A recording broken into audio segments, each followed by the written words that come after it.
is the Flex Network. This is the Flex Network. Flex on them. Flex on everybody. This right here is the Flex Network. Yeah. Flex on the G. Flex.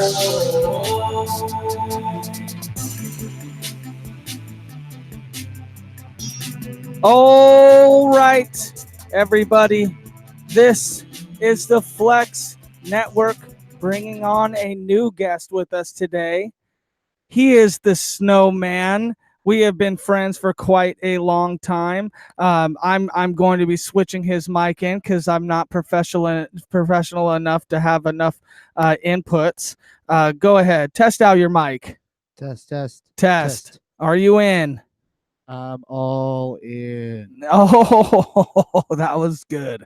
That was good. We are here to talk about All Elite Wrestling's Double or Nothing pay-per-view. We're here to talk about what it means for the pro wrestling community. I want to get your take on just pro wrestling right now. Actually, tell the viewers a little bit about who you are and how we're friends and just how this came to be. Well, like you said, we've known each other for quite a long time. We were actually teammates on the same wrestling program down at Everett High. So we've known each other for a long time. It's just been a real blast.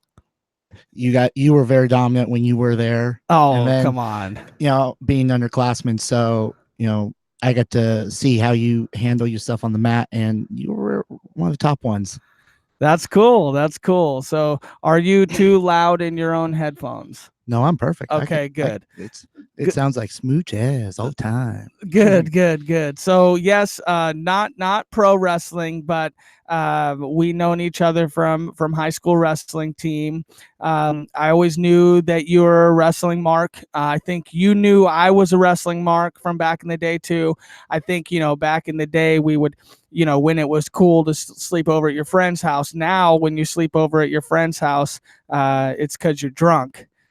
Yeah, because you've had a few too many, and it's like I don't want to drive. Right. And I'm gonna go ahead and crack open a cold one here. Yeah, with that Rainier beer. Yep. Local brew. It's gotta be. You in Washington, you gotta have that.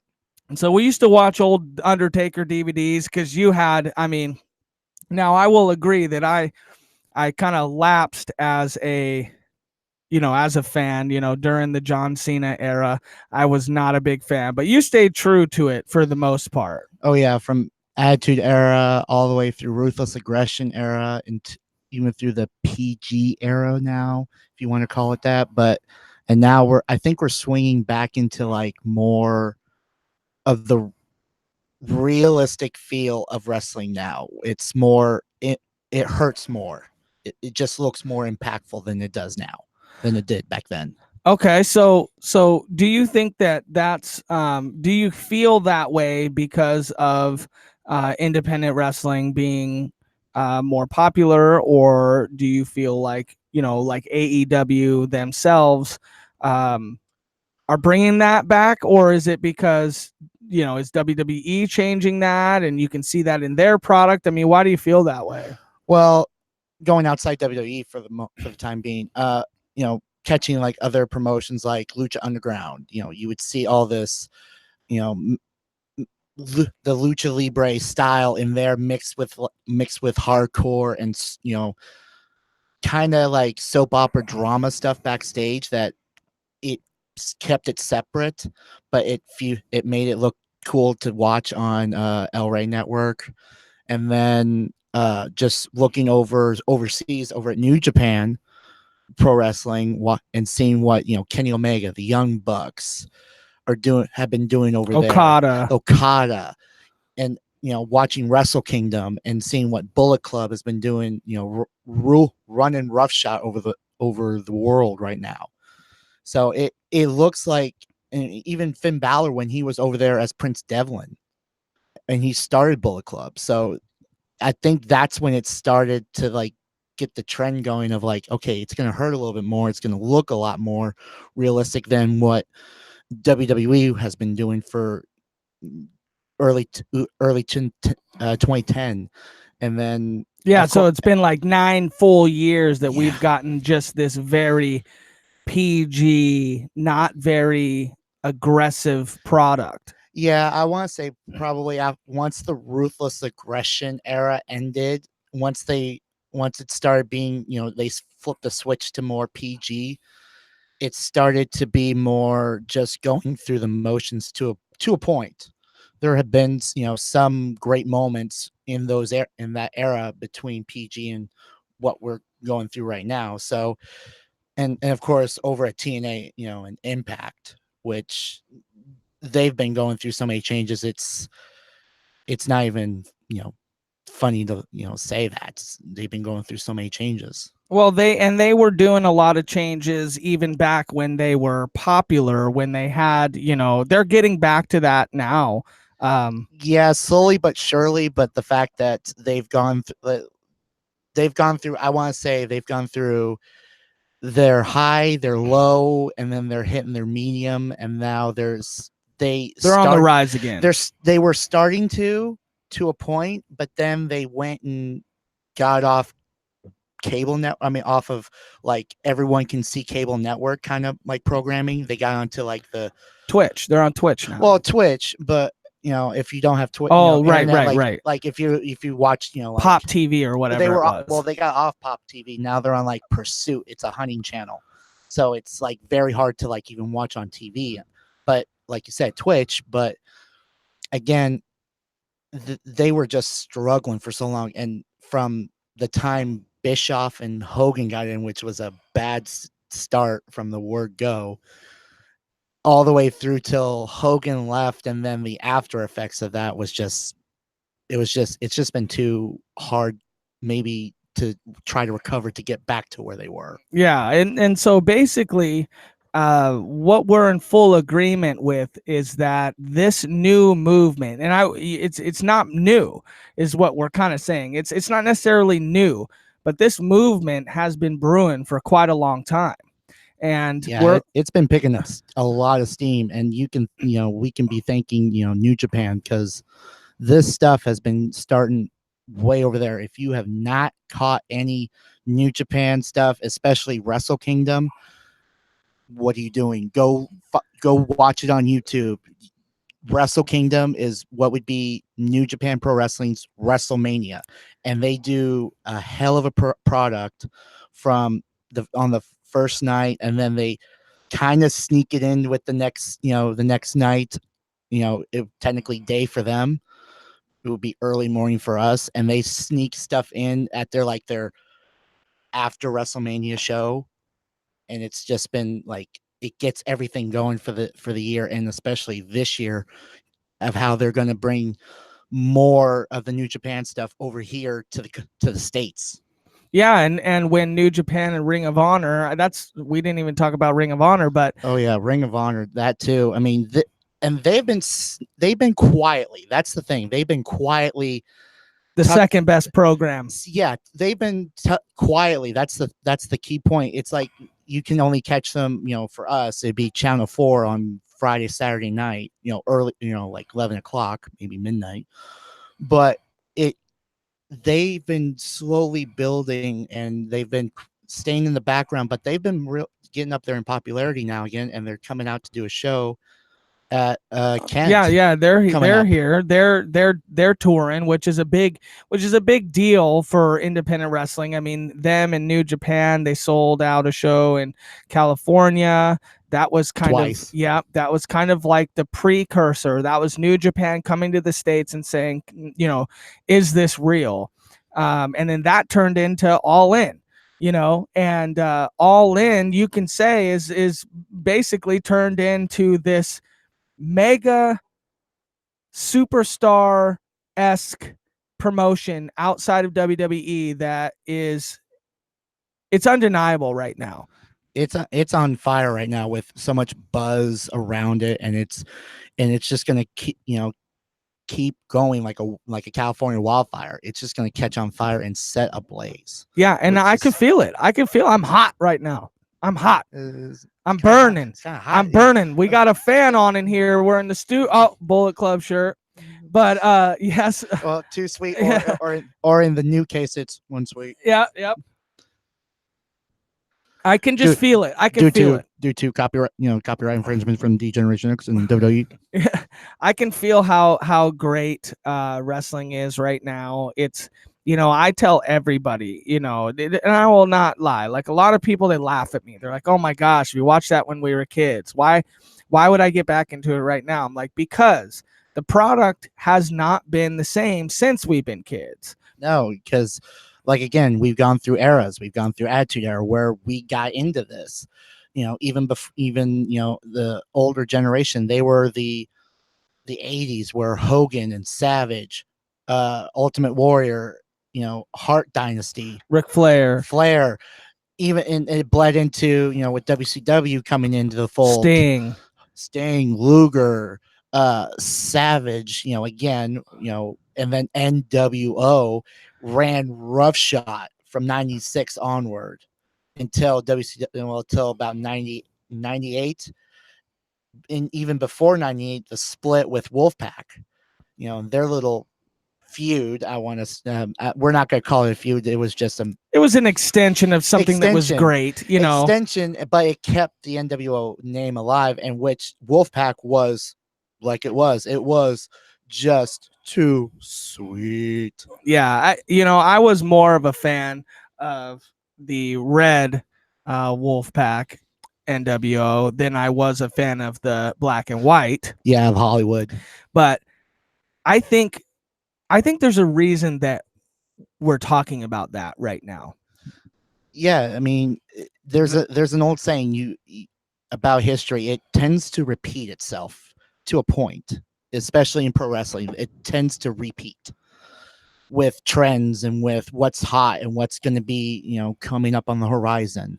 So what is happening now is just going to bring a whole, new popularity to this new brand of AEW.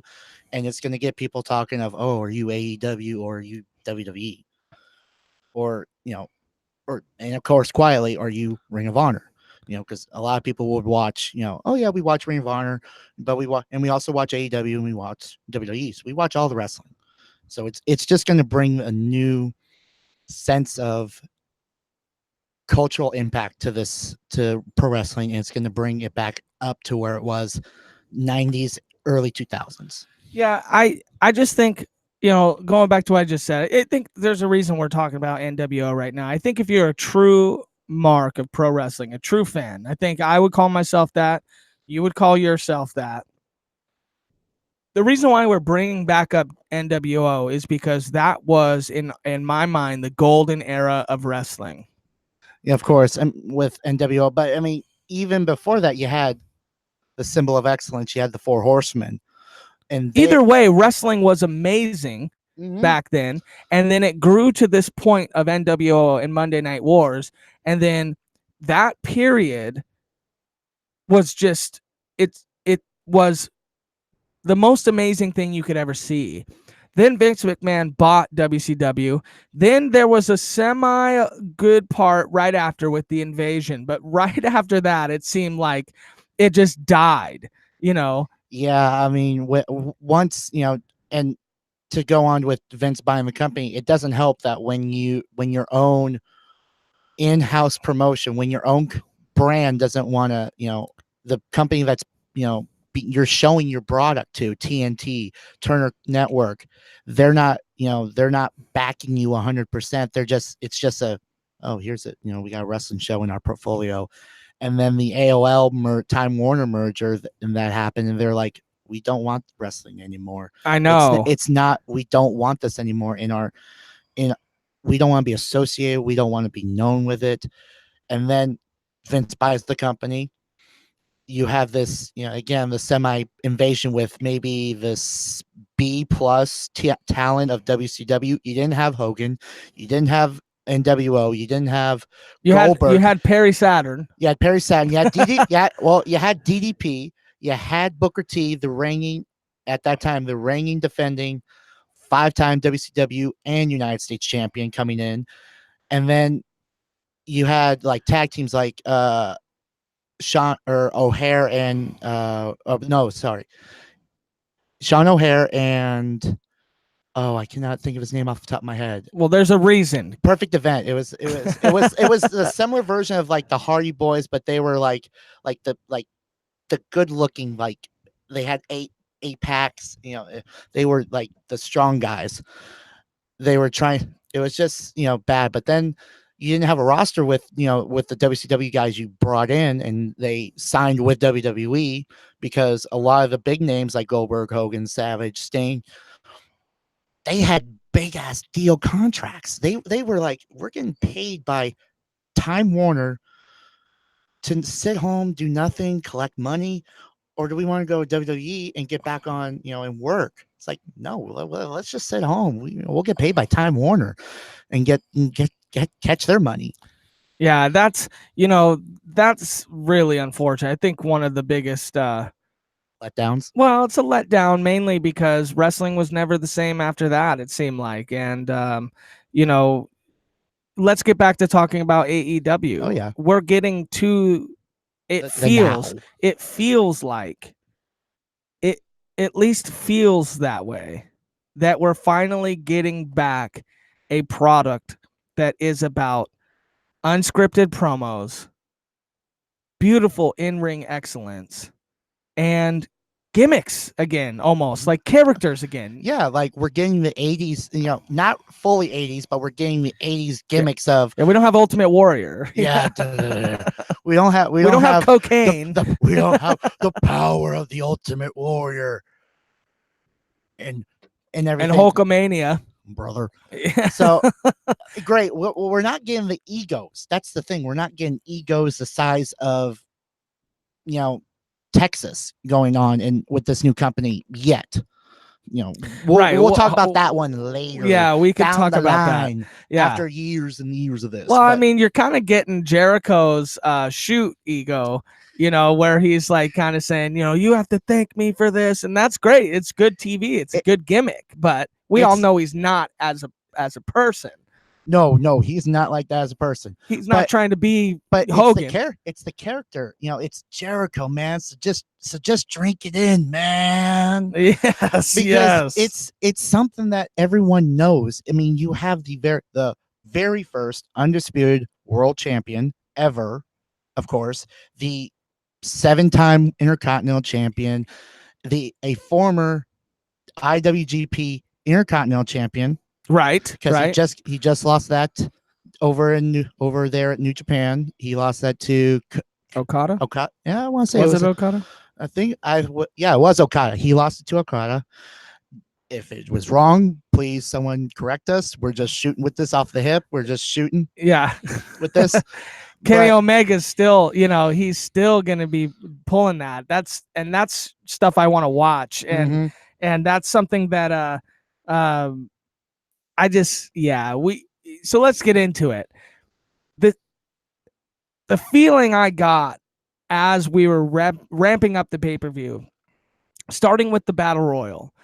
I think the reason why the Battle Royal was free was because it was probably the easiest thing to kind of ease people into this new promotion. Ease people in, throw all of your chips in the ring and say, you know what, we're all in. Let's, here you go.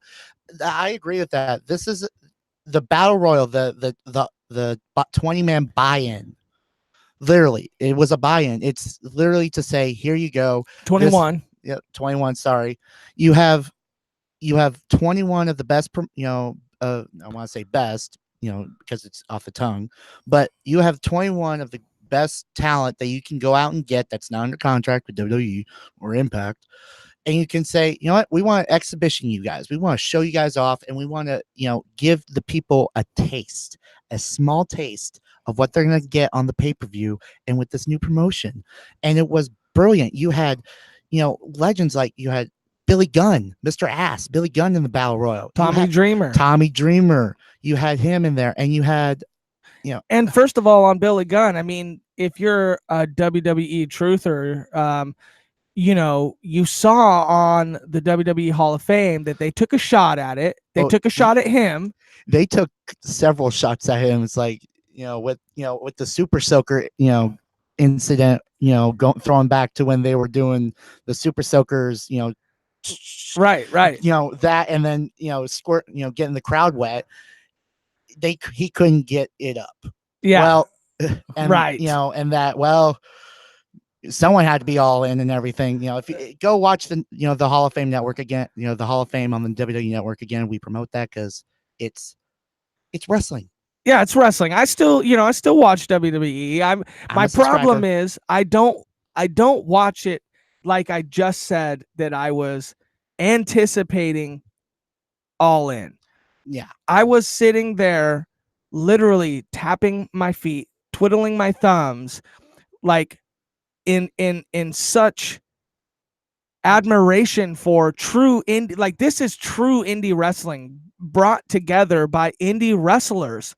Like, well, I don't think we could call them indie wrestlers anymore. No, you can't, because they just stepped out of the indie light, and now they're going to be, shockingly enough, they're going to be on the same network that WCW was throwing off. They're going to be on TNT. Yeah, it's perfect in October.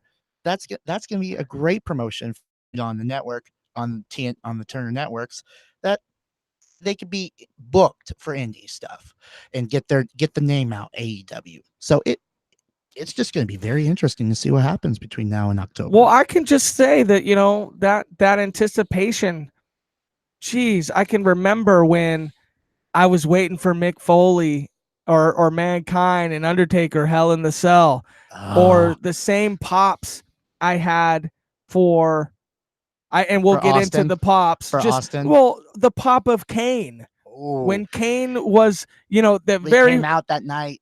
Came out in the Hell in a Cell with him and Shawn Michaels, Undertaker, Shawn Michaels. He fucking ripped the door off the thing, and I just can't remember just popping so hard in my room by myself as a kid. It's gotta be Kane. Yeah, and you got Jay. Oh, and then that's it too. You got Vince. JR. No, you got Vince, because he was, for all of you young guys, Vince McMahon, the owner, was a announcer. Go back on the network. Yeah, you can. I mean, that's he pretty had great moments there too. That's pretty easy knowledge, but and Vince was a phenomenal commentator. Oh yeah, he was way better than Savage from back in the day. Yeah, I mean, you gotta be able to watch, with the the very first editions of Raw when they were on, and a 3-man crew. So you had to get something started, and obviously, Savage, you can work with me and me and JR. So just to get something going, just to create a buzz. So JR's back. Something that is a huge deal. And I thought, man, that was so awesome. Like, for Cody Rhodes talked about how AEW is for the lapsed fan, the fan that, you used to pop during the Attitude Era like me, but you haven't watched wrestling in a long time. I came back to it 5-6 years ago, I think now. And he's right. I mean, there's so many people I know I used to watch wrestling for that are going to enjoy this product now, because you cannot turn on WWE right now and honestly feel like you could get into it. Truth be told, yes. I mean, it's a struggle right now, because I'm struggling with it, with some of this stuff that they're putting on. And you're a diehard. Yes. I may be wearing Bullet Club, but I have other shirts at home that's WWE. I even got a Shane McMahon Survivor Series jersey. You're at every event locally. I always see. I call you every time because I know you're there. You buy the good seats because you enjoy the product. Yeah, because it's something it's impacted my life to the point, like, I have this mentality of going every day. I gotta have something in my head to get me through the day. Playing music or something. I even on the way up here, I listen to the pay-per-view themes. I got wrestling themes in my car, on my iPod. I listen to wrestling. That is you. And that's why you're going to be on this show. When we talk about wrestling on these podcasts, I want to make sure to get you back because this is amazing. So that's what I was saying about JR. You know, if you used to be a fan like you or me, you gotta have the best, and he is a Hall of Famer. That's why he's the best. Yeah, and For then the best calls in the world, JR. So JR, King. then Billy Gunn, then Tommy Dreamer. You know, they got recognizable pops in, for when they had Justin Roberts announce their names. Ty Dillinger. Ty Dillinger, the perfect 10, which now he's Shane Doe, whatever his name, his real name is. Yeah. But he got a pop, during the Battle Royal, and that was awesome, to see him, and especially, maybe not get as far as he wanted or as far as anybody wanted him, especially after that surprise during the Battle Royal. But it was still good to know to see someone from the other side come over to this product and be, well received. And we will get into that later. Oh yes. So it was awesome to know and see those guys. So that's familiarity. But then you get the guys like MJF, Jungle Boy, Joey Janela, like the guys that I am hugely popping for.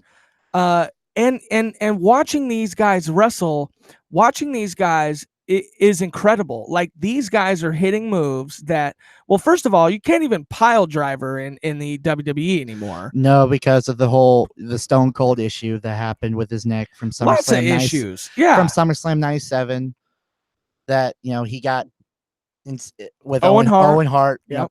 Not really pile driving him. I mean, granted, it was a tombstone that slipped. It was a bad tombstone because he landed on his butt. Yep. So it was a pile driver, but everyone said it was a tombstone. Even JR or actually not even JR's McMahon. No, it was JR. JR said it was, it's the tombstone, but he pressed his neck down. Back of the neck, it compressed.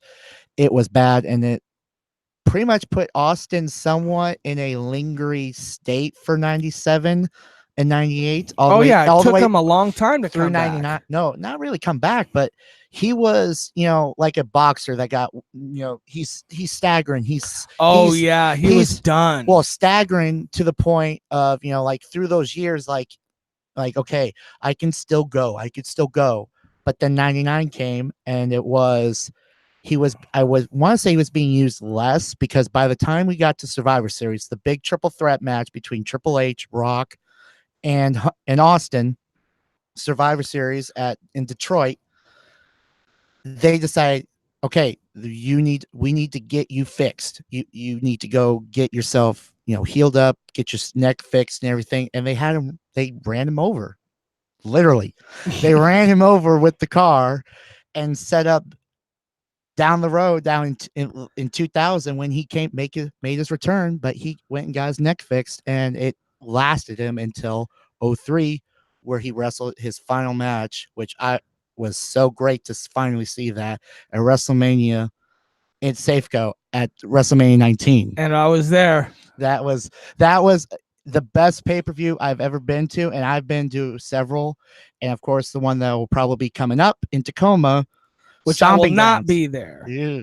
I will not be there because local independent wrestling is blood life to me, and I would rather be there than at WWE, and that's exactly what I'm fucking trying to say about the WWE product right now. Even when a pay-per-view comes through my town, it hasn't been here since WrestleMania 19 or whatever you're saying. Yeah, I don't care. Don't correct me on it. Let me go. I'm trying to tell you that I would rather be at an indie wrestling promotion than be at a fucking WWE pay-per-view. And it also helps that the next day Raw is in Everett. So it's literally in Everett. Either way, I mean, it's monumental, and I'm choosing to miss it. Going back to neck injuries or injuries. So talking about Joey Janela and the type of wrestling that was going on, getting back to that, the type of wrestling that was going on during the Battle Royal was phenomenal. Joey Janela was on the receiving end of a Hurricane Rana, and he spiked himself. I mean, spikes were going all over this freaking pay-per-view, which it harkened back to real wrestling. That's what we want to see. I mean, we want to see that stuff that makes us go like, "Yeah, are you kidding me? Seriously, how is he not dead? Right. Or how is he not, concussed or to a degree? We don't want injuries like that. Right. But It's dangerous. but we want the feel like, oh my, like Well, it's cringeworthy. exactly why people watch UFC. You know, Mhm. you want to see the guys get knocked out cold, but you don't want to hear the guy have a brain injury or something because of it. We don't, especially we don't want to see like the Anderson Silva injury where he kicked and it literally just Snapped his leg in half. Yeah. That All Sid we don't wanna Vicious off the top rope. Oh God, What the fuck were you thinking? That's sin pay-per-view. Good God. Anyway, Ugh. we knew that Adam Bad. Hangman Page was being set up. I pretty much thought, everybody did. So it was not a surprise when Hangman Page came out and was With the the Joker. 21st with the Joker. Yeah. During the Joker, because that was actually, even with that Battle Royal, also how they set it up. Instead of just one every, like the Royal Rumble, like every 3 minutes another person comes in. This time it was every 2 minutes, every 3 minutes, or whatever, how long it was. They had a group. They had a deck of cards drawn for that. And you had the Heart group, you had the Diamond group, you had the Spade group. And then whoever drew the Joker, and of course, Hangman Page, last man in. So that was brilliant. I mean, it elevated that Battle Royal from just a one person comes in every every so often. Typical WWE. Or everyone's already in the ring kind of Battle Royal to start off the night. Yeah. And they just toss everyone out and there's no, oh, it's a Battle Royal. We get to, just to watch. It's a mini Royal Rumble with a twist. So it was awesome to see that. And to kickstart this thing. To kick it off, yeah. And I think, MJF, he's phenomenal. I mean, he's phenomenal on the mic. He's a true heel. Oh yeah, which they don't have could anymore. Piss people off without even batting an eyelash. He did heel work recently on a kid just the other day who grabbed his hand, and there's a video on it, and it was phenomenal. I was really hoping for Joey Ryan, but I don't think he signed any contracts or anything, but the King of Dong style. Not yet. More than likely he will join soon. He has to. And so the Lube Man will come. What I thought that was interesting is they chose the Luchasaurus as the last guy in there. Well, one of the last guys in there. One of the last eliminations. Yeah, and that was a big deal. Up until MJF. Yeah. And MJF thinking he won, and then Adam Page never went over the rope, came in. It was a hero's journey. That buckshot clothesline. Adam Page is phenomenal. I think he is probably better than 90% of WWE characters right now. Like, if you were to bring the same exact character to WWE, he would go over as a potential champion. Now, before I get into that conversation of that, are we talking just the main roster? Are we talking Raw and SmackDown and 205, or are we talking into the NXT? Well, I don't want to talk about universe? NXT because NXT is the only great thing that WWE is doing. And NXT UK. Yeah. NXT Walter is phenomenal. I love monster, that guy. That freaking monster. He's going to be the beast of the land over there with the fish and chips. He's just going to be running the show with the fish and chips. Well, it's England. I mean, no offense, but it's England. I mean, they're known for fish and chips. Right. So he's going to be the head honcho over there for a while. I mean, granted, Pete Dunne running roughshod for almost for that long of a title reign from winning from beating. It was like was it 300 and something? No, we were in the 600. We were like in the 6 because he won it at the Backlash pay-per-view a couple years ago, or a couple years ago. He put the whole entire scene on it. Oh yeah, as far as WWE, he literally brought it back into. I mean, granted, Pete Dunne, the first champion, the inaugural champion that won the UK tournament. I forget. It's been so long. No, sorry, Pete Dunne got the title. And it was Oh, I know off the top of my head. Tyler Bate. Tyler Bate won the title in the inaugural UK tournament And then championships lost it to Pete Dunne. at Backlash, and Pete Dunne just ran roughshod and brought pretty much NXT UK over there. It was so needed, and it's been lovely. So to the watch. winner of the Battle Royal, Adam Page, now gets a shot at the very first crowning champion of AEW against the winner of Jericho Omega in the main event, which was a big deal. So it made that pay-per-view, or sorry, it made the main event more want to see, because now you got a guaranteed title shot against the winner of whoever kicked it off in the Battle Royal, which was Adam Heyman Page, which was also free. So everybody got to tune in to something that meant something. It wasn't just a for whatever Battle Royal, like this an means something, kind of thing. It was something like, wait a minute, so he won the Battle Royal, he gets a title shot. Who's he going to face? Yeah. You have to watch. We gotta watch the pay-per-view. You gotta watch. So they're doing good. Not only that, but damn, the pay-per-view is fucking $50 or $60. It's like, dang, the thing that I do love about WWE is I only got to pay $10 a month to watch this stuff. Yeah, and the first month is free for new subscribers, of course. Right. Not me. Not me. But guess what? I still would pay $10. Well, yeah, duh.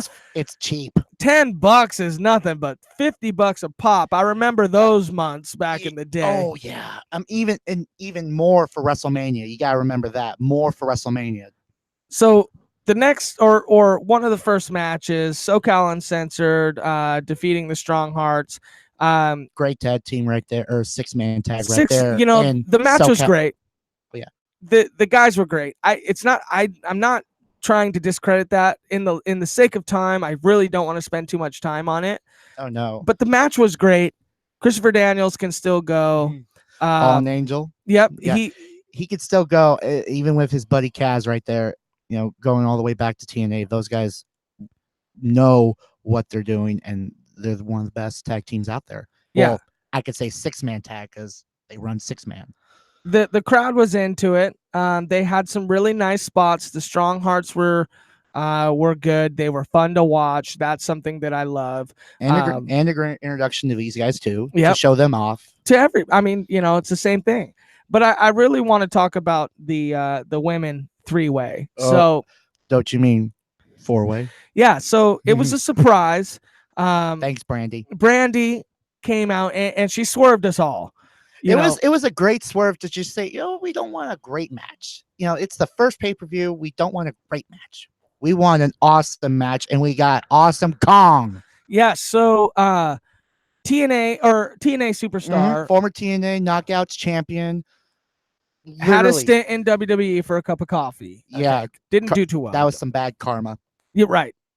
Oh, yes, I do know. Come on, you're an amazing man. Again, there for a cup of coffee. I mean, granted, it was a great way to bring her in at WWE. I mean, it was great because she was well known and she was a big threat, big girl, but used badly and then left. Yeah, and good for her. I mean, had basically just got it on her resume, said, I was in WWE. Thank you. Yeah, there you go. So it was Kylie Rae, who I love, Nyla Rose, and Britt Baker. Everybody was ready for this match. Brandy comes out. She says she wants to make this match awesome. Now, I popped because I thought, holy fuck, Maurice is coming out.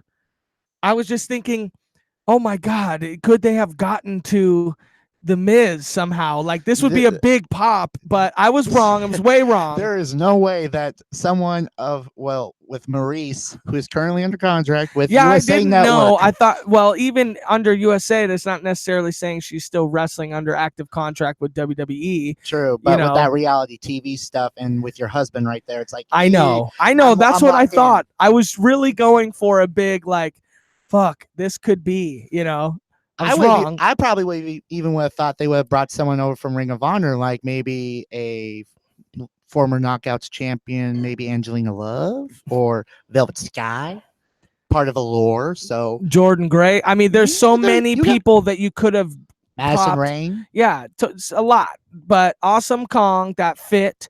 Someone not under contract. Someone that People know. People know. It's a big. That came in. The people I was with popped.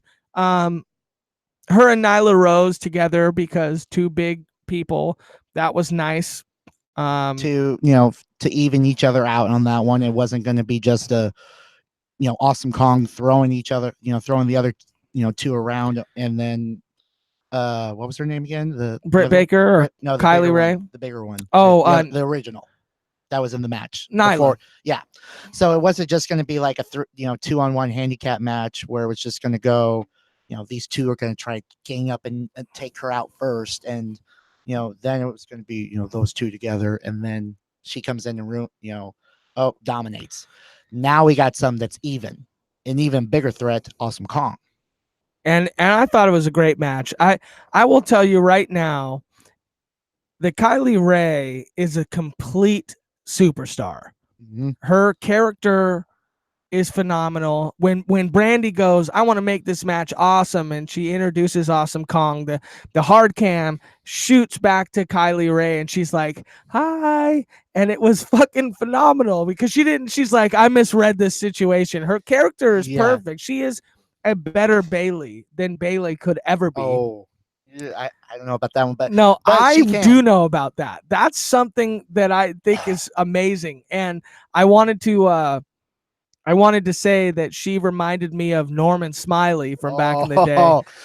And then on her front attire it had Smiley Kylie, and I thought that's a better way to brand her because she's phenomenal. But she's gonna have a great time over there at AEW. That's no doubt. So Adam Cole, babies, girlfriend, definitely had to go over. We all pretty much thought that that's what was going to happen, and it did. Britt Baker won the match. She's basically there was no belt, but it kind of seemed like it's the introduction of the women's division over there. She's got to be the title holder that starts, I think. You know what? There's still more to come. But you always know in wrestling there's that swerve. So next match, Best Friends versus Angelico and Jack Evans. Two great athletes right there, coming from Lucha Underground. That was a great match right there. Yeah, the Best Friends. Honestly, both these tag teams, I have not seen a lot, but I will say again, in the sake of time, we're not going to spend too much time. But the match was great. Great tag team wrestling. Mm-hmm. Great storytelling. Because I thought that the whole Best Friends thing, from the press conference, because they were part of the early press conference. So I was excited to see this. It went well. I think it was a great match. Jack Evans is fucking nuts. And they're all nuts in that tag team match. Yeah, they're all nuts. It was just a good match. I think definitely 100% worth watching.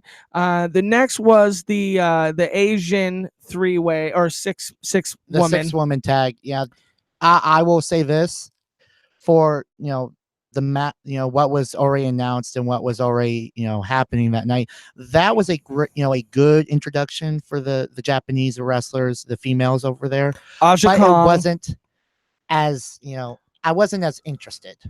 No, I wasn't either at that point. I wasn't either, and I think here's the thing about it. Nothing on their part. It's just bad timing. At least for me. Aja Kong is like 70. Yeah, that too. And it's like, well, realistically, these Japanese wrestlers, or Chinese or Japanese or whatever they are.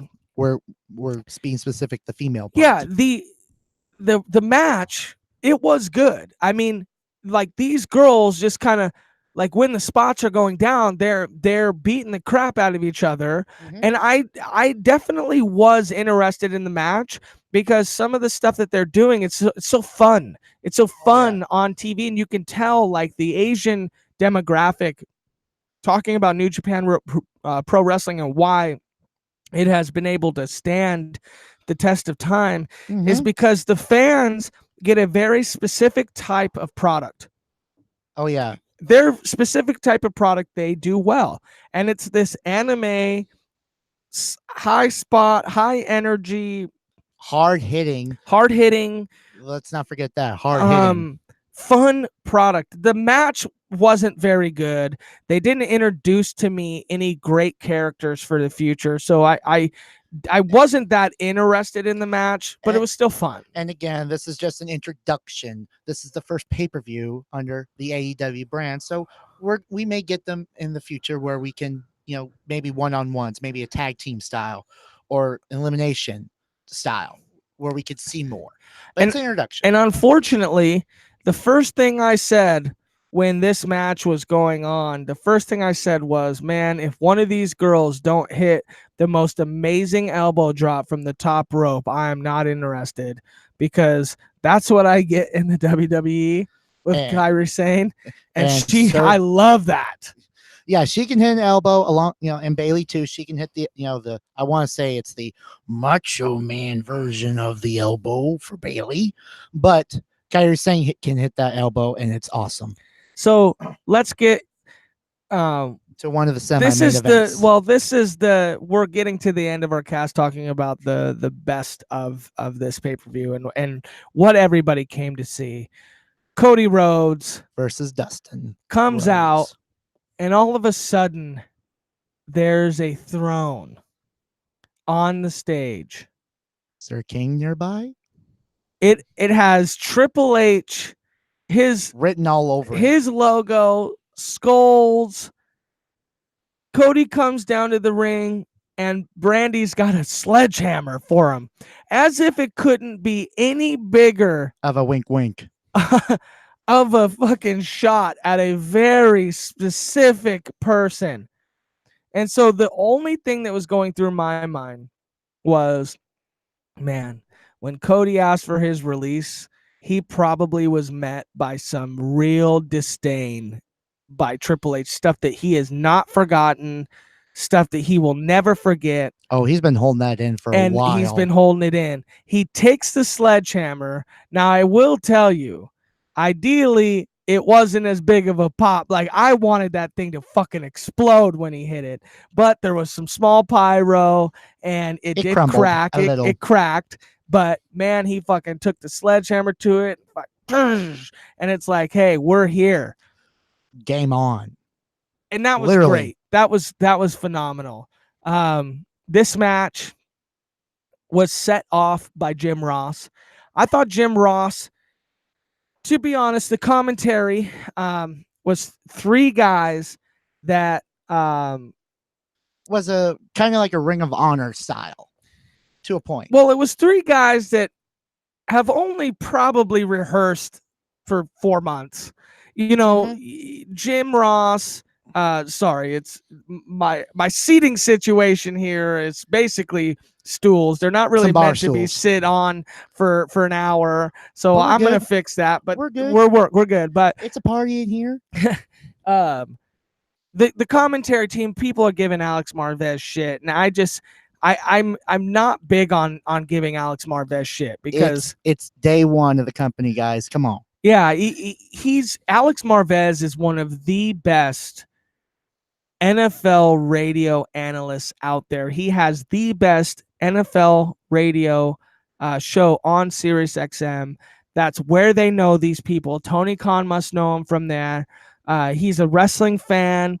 But I mean, when you got JR, who's running a narrative of he wants to get back in the business, he's trying to be great. Then you got Excalibur doing his best Mauro Ranallo impersonation, which is going completely over the top. He got a little lost, but I wouldn't say it was bad. I would just say he got a little lost. Yeah, I mean, it's testing new grounds with this company. It's seeing how far you can go and where everyone's comfortable. And a little lost. But you know what? Compared to, that pay-per-view, would you guys rather have Mike Adamle as your commentator? Or fucking Michael Cole? Get the fuck out of here. Michael Cole, granted, he's as long as he's lasted with, Michael Cole is great, but I'm sick and tired of it. Since Attitude Era. I mean, I don't like Taz. Oh, I love Taz. I mean, Taz was the best. It Taz was- would have been a cool one. Oh, Taz, yes. Even Mike today. Tony Schiavone. Tony Schiavone, yeah, Tony Schiavone. Tony Schiavone. Mike, no, not Mike today, and Don West. That would have been a great crew, but There's a lot of ways you can go, but I'll get off that. So before the Thanks. match even starts, Jim Ross, I thought he messed up, and I think he was working it because he's like, I don't know where we're going right here. And then I'm like, oh shit. I look around, everybody's all nervous, thinking like JR's like having a, and then he goes, this is a real emotional match for me. So now I'm like, oh, he got me. He got me. He's like, fuck, I thought he fucked up, but really he's setting us up. Yeah, he gave me his emotional tie to this. This is a big match, and it delivered in every way. I think this was an A+ match. And to only even add to the match, the fact that Earl Hebner did not stop the match for blood. He did not, stop to get some gloves on and so get let's set up the viewers. Reverse. Let's set up the viewers. So Cody Rhodes, Dustin Runnels, Cody Runnels. Okay. Brothers. Older brother, way older, never got a chance to see his younger brother. Younger brother basically grew up without an older brother. This is a big match, especially for Dusty, who pretty much created their dad, Dusty, pretty much created everything that was great in wrestling. And WCW was Dusty. A lot of early WWE was Dusty. NXT was all Dusty. NXT, War Games. Oh, War Games was the best. Yeah. And so this has been a Shockmaster. This has been in a really long time coming, and so the match is not a match; it's a fight. It's more of a fight. It's a Pier 6 brawl. Yeah, it's Donnybrook. It's a match you'd have with your brother in the fucking the front yard. living room, or something out in the front yard. Of this big yard, of course, where no one can see and call Child Protective Services. So the middle turnbuckle gets unwrapped and exposed, and Cody throws Dustin into the buckle. He sits there. It's a clear blade job by Goldust. I just want to say that. Yeah, it's Goldust. No matter it's Goldust. It's you can't escape that. I mean, granted, he did put that away. You don't have to escape it. That's who he is. That's him. That's the only reason why he can't come out in his gold. That's something I thought the match might have been great. Is if it was Stardust versus Goldust, that'd be cool too. I want to see. Oh, good God! But no, I don't. Well, I know. It'd be fun. Anyway. It's a clear blade job and there's blood. Now that's another thing about WWE. It's not that there's no blood. It's not that there's no blood. It's just that it's not like it's, you used to see fucking Bret Hart put the fucking sharpshooter on Stone Cold and he's just leaking like a blood. Stuffed pig, or Eddie Guerrero getting hit with the chair at Judgment Day from JBL and he's bleeding buckets from that shot. Literally, he still finishes it and pulls off, frog splash from the top rope, even though the match is already over. This was worse than that. This was worse. Actually, A Guerrero, that one. I don't care. For me, this was worse than that because. And they're not trying to cover it up. They're not trying to. Nobody's covering it up. Black and white version, or or Earl Hebner putting on gloves, or getting towels and like get the medic in. He's like, oh, patting him down. It's not WWE. You can see that during the match, Cody looks at him and does contemplate for a second. It seems like he's like, oh, should we keep fuck it, and so we're down this road. Let's go. Yeah, his brother's putting him over. Cody, they both hit the crossroads on each other. Cody hit it twice. The second crossroads on Dustin, 1, 2, 3. After the match, they had a heartfelt moment where they're teasing their fight that they're putting on for the troops. Make sure you don't have onions near you because this is the heartfelt moment and crying moment. Yeah, I mean, they tried. They fucking tried. They really tried to keep it together. And then I had tears. I was about to fucking wail. Like, it was bad. This was a promo that you'd be like, damn, This hits right here. I know. It was a if you got real. brothers, this hurts. This hits right here at home. Yeah, it's a real. And he said, he basically said, I don't need a tag partner. I don't need a friend. And then it kind of hurt a little bit because I was like, oh my God, is he trying to do heel work? No, he got me again. I need my older brother. And he fucking cries. Dustin cries. They hug it out. Amazing. And they head out of the ring. And granted, Brandy interfering in the match. Yeah. Midway through. And, we get this heartfelt moment, bringing the family together. And what's funny is that during that, when Brandy came out, did the interference, he's, Earl Hebner just like, get out of here. You're done. Brandy's arguing. And who comes out from the back to give out some self high-fiving? Mr. Bang Man. DDP comes out and just, and that's a big deal. That's a big deal because him and Cody have a lot of, that's history. like their, he flew to watch Cody wrestle on the state championship finals. Like there's no joke love there. Yeah. And so it was perfect all the way around. But this next thing was quite incredible, quite a shock. The Bret Hart, BH. Bret Hart brings the title belt out. Well, to fully expose the title and to show it off. Granted, we got a tease. The keyword a tease on the YouTube series, being the elite, or actually it was a nightmare. It was Cody's program, but we got a tease, just a tease. Bret Hart comes out and unveils this beauty. Bret Hart, of all people, Hall of Fame WWE legend. Two-timer, sorry. Two-time. But you can understand why Bret Hart would do something like this because it's Bret Hart. He's already went to WCW before. He already has been spit in the face by Vince McMahon from the Montreal Screwjob. Not even spit in the face. He was backhand. It's just, so I get it. They did this nice little thing with MJF. They brought out Havoc. I just right now can't remember. Everybody starts Jungle Boy. They brought out Hangman Page. Half of the main event right there. The belt is huge. Oh, it's beautiful. The belt is big. It's the biggest, baddest belt in pro wrestling now. It's a big, badass gold belt. And Bret Hart could not shine the belt to the hard cam to save his life. Bret Hart was everywhere but right in front of the cam. And so now on Twitter, you're having to see even like people that got like photos from the audience are just showing the belt. They're retweeting those photos because the hard cam didn't get very much photos. No. Last two matches, we've gone a long time. So Young Bucks versus the Lucha Brothers. AAA World Tag Team Title match.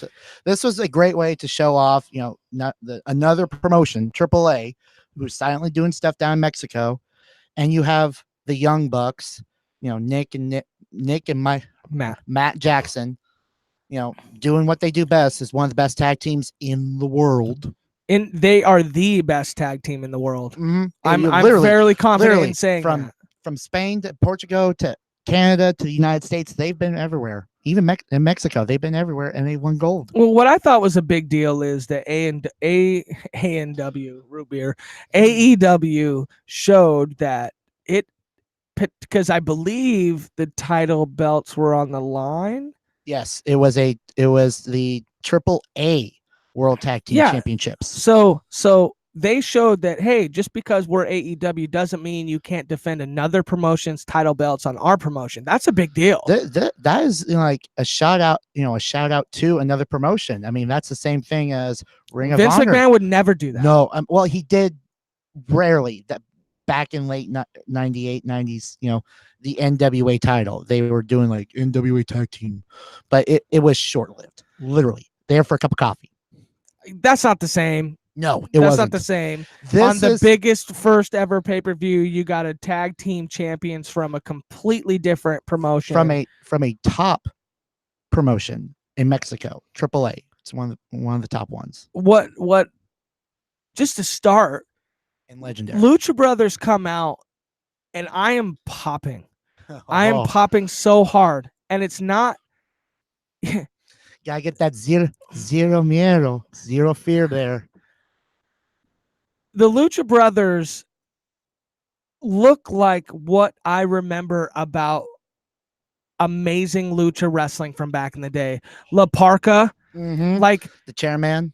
yeah, Literally the chairman. like scary-esque Mexican costumes, Psychosis. psychosis, like Juventud Galero. Juventud, The like juice. these like lucha in WWE is dead.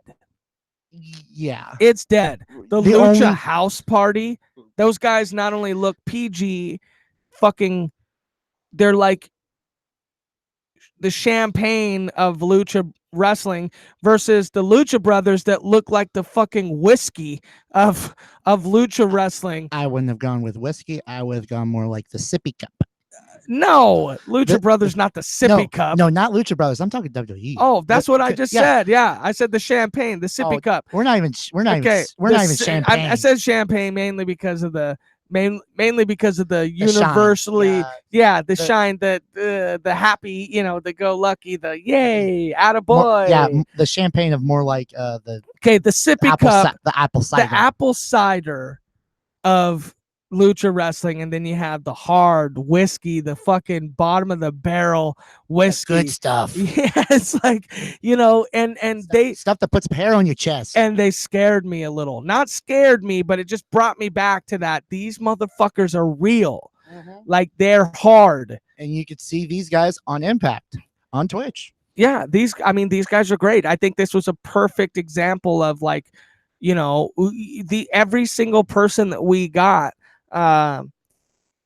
is good. Go out and watch them. Look them up. Look up their old matches. You can find them all on YouTube. Like, go watch these guys. Yeah, YouTube, Daily Motion. A lot. Especially a lot of these old. A lot of the different promotions. You can find them. AAA. They're online. Ring of Honor. Yeah. New Japan. A lot of this stuff is online, and you can find it. Easily. Lucha wrestling is not dead. WWE No. has done their fucking greatest to show you that they're dead, but they're not. Was it the same way with WCW? I mean, and Lucha, because granted, they Lucha and marketed- WCW was a perfect thing. that was a great place for them to showcase, but then they were more relying on them as middle of the card stuff, and they were just they were using like their heavy hitters as the end. Even like Rey Mysterio, like, because Rey yes. came from it, but like he obviously evolved himself into something different. But he went through that change, just being the masked wrestler there and being the mystery guy and the trouble. Yeah, even Conan. Like, I got that Conan feel from the Lucha Brothers. Anyway, the Young Bucks are clearly the fucking greatest thing in wrestling right now. Sliced bread. Oh my God. Like, the spots that they are hitting, the incredible costume work, the fucking emotions, the technicality, the high flying, it's unmatched by anybody in wrestling right now. This is why they're one of the greatest tag teams. So, like, up there, for all of all time, being going around the world. Literally, this is one of the teams that you will. Here's speak the of. thing. Here's the thing. I don't even want to talk about this match. Go fucking watch this match and Watch go it fall now. in love with wrestling again. Okay? Literally, this match is exactly everything that you want it to be. Getting on to Kenny Omega, Chris Jericho, last match of the night, last match number of this one podcast. contenders match right here. This is the main event. Chris Jericho does look a tad old. It's Jericho. It's Jericho. He's great. I think you really buy into him because of everything that he is, and who he is, and who he is, where he's and been. his entrance was great. They went through the list of Jericho. They went through the Y2 Jericho, and then they went the the Ayatollah of Rock and Rolla Jericho. No. You've missed one. What? You missed Lionheart. Oh, you yeah. missed WCW's Lionheart, or no, ECW's Lionheart. Yeah. You missed. So you got Lionheart. Then you had List of Jericho. The list of Jericho. Y2 Jericho. And the light up jacket. Yeah. And then into him and his current theme, of himself. Yeah. And Kenny Omega, obviously the much better athlete, much better everything, but for story, I think I understand why they went this route of having Jericho go over. They want to continue the eyes on the product. They want to continue building up characters. And now you just set up Jericho and Paige for down the line for the title at, you know, whichever event it may be at All Out. The pay-per-view, the next their next big pay-per-view in Chicago. Labor Day weekend. Chicago, right there. So the match is going on. It's a fantastic match. I have nothing to say about the match. The match was great. Go watch it. It's just part of that. It's just part of that where Jericho obviously can't do absolutely everything. He's a little bit more winded. The match was good, but he hits his new finishing maneuver, which is a spinning back elbow. The Judas elbow. The Judas effect, right? Yeah, the Judas effect. And pins Kenny. Fine, I'm okay with it. It's a lot better than John Cena's, yeah, it's any day of the week. I would have rather had a lion salt or something just to harken back to the old times. Mm-hmm. But he grabs the mic and he wants to thank you. And he wants to thank you from everybody. And then you hear the roar of the crowd. The crowd go insane. And I'm looking around, I'm like, what? And then all of a sudden I see it.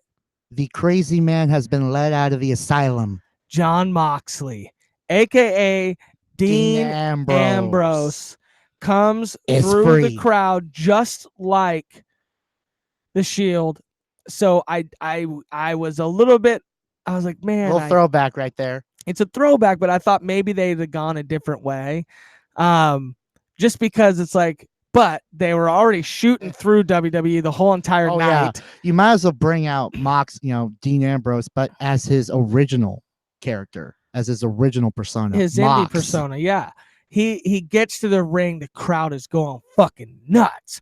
I'm going nuts because I thought that WWE had a 90-day no compete. Yeah, a lot of the big names have, or even not even a lot of the big names, but a lot of the ones that you would see generally as a big name, you get a 90-day no compete clause in your contract when you leave. But guess what? Dean Ambrose didn't resign. This is like a month or something. Yeah, I think he was still on his return contract from SummerSlam when he came back and started that whole bad feud with Seth. Yeah, which listen to the Talk Is Jericho podcast. Good God, he drops everything. Yeah, and I listened to that today, and it was phenomenal. You can understand everything. I mean, everything. And this was a huge crack in the wall. I mean, why wouldn't every NXT star that is great just go to AEW? Why wouldn't the Revival go to AEW? Why wouldn't EC3 go to AEW? Why? Tell me a reason why. Like, they've made money. They've got money. They can make money here, but now they can change the world. So you see Dean Ambrose doing it. You see Bret Hart, Tommy Dreamer, Billy Gunn. People are buying into this product. So they want change. They want change from the norm. Jericho, right? Why in the world would anybody going forward want to re-sign that WWE contract? Why? You have Sasha Banks unhappy with her contract. She's not even happy with her contract. She's just pissed of what happened. Yeah. Getting screwed over. I haven't seen her on TV since WrestleMania. Dude, she's been gone since WrestleMania. She needs to stay off TV forever and just go. She got screwed out of her tag team titles with Bayley because of backstage politics or not really politics, more like idea brainstorm. We're gonna give the Iconics the tag team. You know what? I don't have a problem with the Iconics. It's just bad timing for them to get the belts because of Bayley and Sasha were promised. You're going to go to NXT. You're going to go to SmackDown. You're going to go to Raw. You're going to go. And it doesn't fucking matter. You're going to defend the titles. Sasha needs to do everything she can to get to AEW. Yeah. She would be a fucking huge get for that. Everybody would be. I mean, honestly, right now, the product is the best thing in wrestling right now. Right now. Agreed. Right now. Compared to Raw and what they're doing with Money in the Bank and The Brock. 24/7 championship. That was the dumbest thing, to make it just 24/7 false count anywhere. Bring in hardcore stuff, and then we'll talk about that. Yeah, they could have just, honestly, they could have showed the whole entire universe how dedicated they really are, and just say, we're bringing back the hardcore championship. That would have been a great idea, because then it would make all the, this running around and all this stuff like Worth it. And you got all these guys that are not on TV. EC3, you got the Revival, you got them doing something other than being the itchy fiery crotch joke of the Usos, and you got all these other guys that you don't use except for main event, which is only on the WWE Network, and it's before the Raw show and before the Raw and SmackDown shows get taped.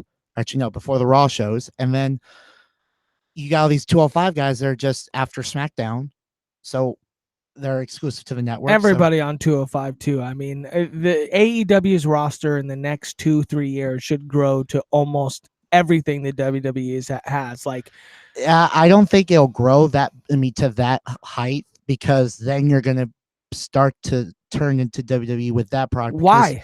You're gonna have a lot of guys sitting around doing nothing.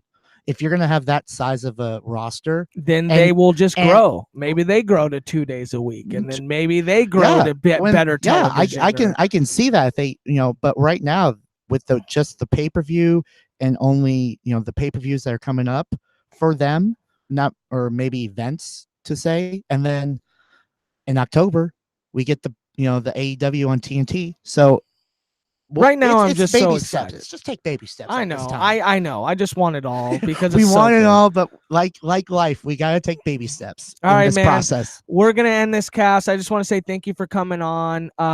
It was a pleasure, brother. We're not gonna do fist bump on this podcast. It's wrestling. Should I hit you with a lariat or a? No, we're not gonna knock each other out. We're just gonna too sweet. Hey, tell me last and least, and then I'll let you go. Tell me what AEW means to you and your fandom, and what you think it can truly become. My thing about AEW is that this is going to be a shock to the system. No knock on down there in NXT with on the Spirit era, but this will be a shock to the system that everyone needs. That WWE is going to need to step their game up big time, back to what they were. This is going to be something that the wrestling world is going to be catching on fire, and they're going to need to be catching on fire, because it's a new era, and AEW is bringing that new era back, and it's just going to be awesome. Awesome, Kong. All right, brother. Listen, everybody, you can catch us on every bit of streaming devices, Twitter, the Flex Network 23, Facebook, Spotify. I forgot where else you can catch us at. You can find the information online. You can find it online. Anyway, guys, thank you for listening in. Long cast. It was a big day, big time in professional wrestling. 100% worth it. We are the Flex Network, and we hope everybody has a fantastic night.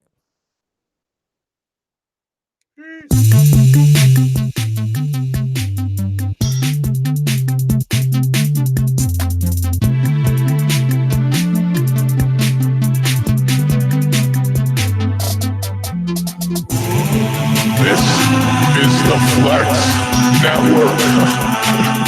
This is the Flex Network. Flex on them. Flex on everybody. This right here is the Flex Network. Yeah. Flex on the G. Flex.